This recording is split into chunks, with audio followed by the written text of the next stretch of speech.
how to install log roll edging. For this project, you'll only need one person and it should take you around an hour to complete.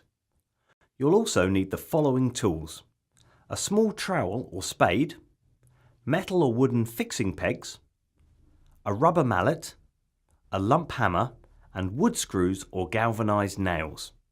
Dig a shallow trench along the line of where your edging is to be installed. The depth will depend on the height of your edging and how much of it you want to appear above the ground. Check the depth is even all the way along the trench using a marked stake. Using a rubber mallet, hammer the fixing pegs into the ground.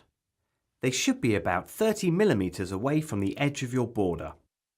The final height of the peg should be a bit lower than the finished height of your edging.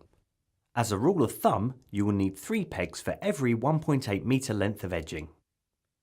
Put a length of the log roll in the trench with the flat side butting up to the fixing pegs. Using a rubber mallet, gently hammer the edging into the soil to the required depth.